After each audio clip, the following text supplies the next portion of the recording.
Chers parents, chères mamans, chers papas, les grands-parents, ça fait un petit moment qu'on ne s'est pas rencontrés. C'est avec beaucoup de plaisir que nous revenons pour évoquer certaines thématiques concernant nos tout-petits. Je voudrais d'abord dire un grand merci à tous ceux qui se sont intéressés à ces vidéos que nous faisons pour vous aider un peu à vous occuper de nos enfants. Merci pour les coups de fil. Merci pour les messages que j'ai reçus d'un peu partout dans le monde. Merci pour des fois des thématiques qui m'ont été proposées et surtout un grand merci pour l'intérêt manifesté par certains patients qui ont été jusqu'à chercher mon adresse et venir en consultation. Donc aujourd'hui, nous allons vous parler en premier lieu de la varicelle. Nous savons tous à peu près ce que c'est que la varicelle. Mais je voulais vous expliquer un petit peu plus. Parce que maintenant que les enfants vont se retrouver en groupe, maintenant que les enfants vont se retrouver enfermés dans une classe, qui vont se côtoyer, chacun vient de chez lui avec ses petits microbes, et nous allons avoir peut-être une ressurgence de varicelle, parce que c'est une maladie virale, c'est-à-dire c'est dû à un virus qui est extrêmement contagieuse, qui passe d'enfant à enfant. Dans une classe, dès que vous avez un ou deux enfants qui ont la varicelle, presque tout le monde va avoir la varicelle. Alors, comment se manifeste la varicelle? Ça se manifeste par une éruption, une rougeur, des petites plaques sur la peau, et au bout de quelques jours, nous avons des petites cloques, des toutes petites pustules qui se forment. Quelle est la caractéristique de ces pustules? C'est que, elles sont très prurigineuses, c'est-à-dire que ça démange. Et c'est l'un des phénomènes qui fatigue beaucoup les enfants.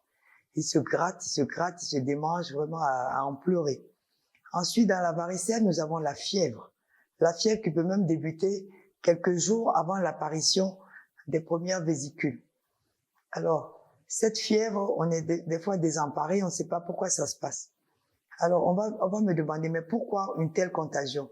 Il faut savoir qu'un enfant qui a déjà la varicelle, c'est bien clair, on le garde à la maison. Mais un enfant qui n'a pas encore la varicelle, qui se sent un petit peu mal, on l'amène à l'école. Or, il est déjà contagieux à peu près 2 jours avant qu'il ne sorte les boutons. Donc, lorsque la maman se rend compte qu'il a la varicelle pour l'enlever de l'école, il a déjà eu l'occasion de contaminer pas mal d'enfants. Alors, nous avons 3 problèmes au niveau de la varicelle. 1, c'est la fièvre. 2, les démangeaisons. Et 3, c'est la surinfection. Alors, 1, la fièvre. Il est très rare de faire une varicelle sans fièvre. On fait même une très forte fièvre qui peut monter jusqu'à 39-40. Et effectivement, il faut baisser la fièvre. Alors, on baisse la fièvre avec quoi?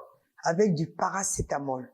Le paracétamol, c'est la molécule que l'on trouve dans l'efferalgan, dans le Dolco, dans le Doliprane. Certains parents auront tendance à vouloir donner peut-être de l'Advil ou de l'Aspégique parce que ça baisse plus vite la fièvre. Mais c'est vraiment contre-indiqué dans les varicelles. Ça peut faire flamber la varicelle.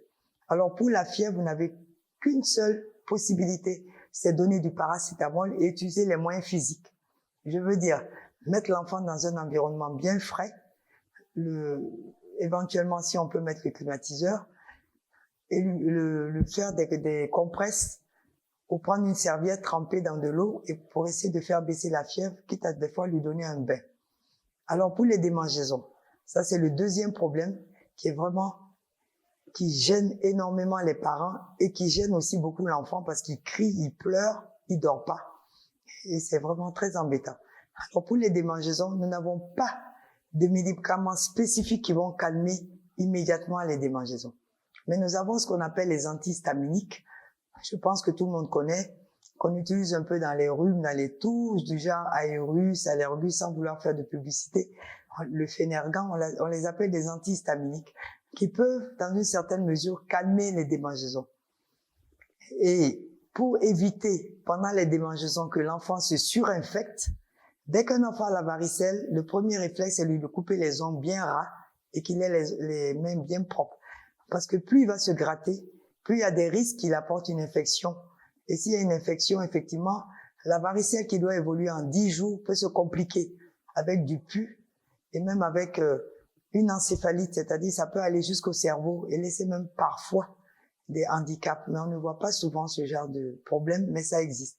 Ça existe. Donc, il faut éviter que l'enfant se gratte, comme on dit, avec les mains, avec les ongles. Et pour éviter aussi la surinfection, il doit avoir une hygiène corporelle rigoureuse. Il prend un bain le matin, un bain le soir. Les pédiatres que vous allez voir ou le personnel de santé va sûrement vous prescrire des antiseptiques pour pouvoir baigner l'enfant. Une fois qu'on l'a baigné, on prend ce qu'on appelle des antiseptiques qu'on met sur le coton et qu'on peut mettre sur les taches pour pouvoir désinfecter la peau.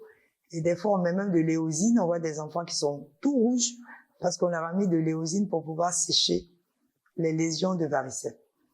Alors, dans les varicelles, on ne donne pas d'antibiotiques. Dans les varicelles, on ne donne pas d'antibiotiques. Pourquoi? Parce que la varicelle est due à un virus. Et aucun virus ne marche, aucun antibiotique ne marche, excusez-moi, sur les virus.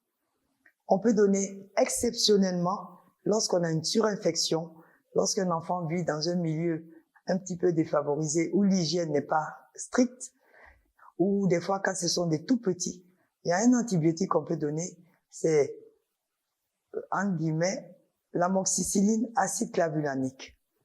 Je ne veux pas citer de nom, genre Augmentin, Soclave, Aclave, il y a toute une série. C'est l'antibiotique de choix en cas de varicelle pour les surinfections. Mais en règle générale, un enfant qui a une varicelle banale et qui vient à l'hôpital, on ne donne pas d'antibiotique même s'il a 40 de fièvre. Nous avons parlé de la fièvre, des démangeaisons et de la surinfection. Maintenant, comment faire pour ne pas attraper la varicelle? Il existe un vaccin.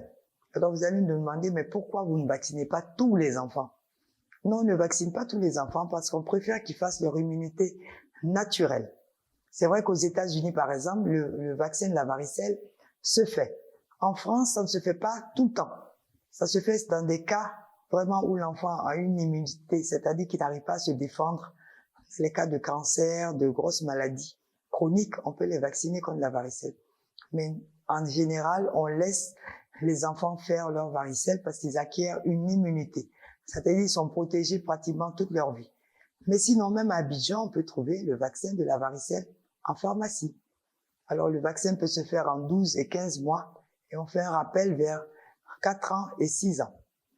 Voilà. Pour ceux qui ne veulent pas que leur enfant souffre trop de la varicelle, ils peuvent faire le vaccin, mais c'est vrai que l'immunité naturelle est beaucoup plus efficace que l'immunité qui a été conférée par les vaccins, mais ça protège quand même les enfants. Alors voilà ce que je voulais vous dire à propos de la varicelle, c'est la rentrée.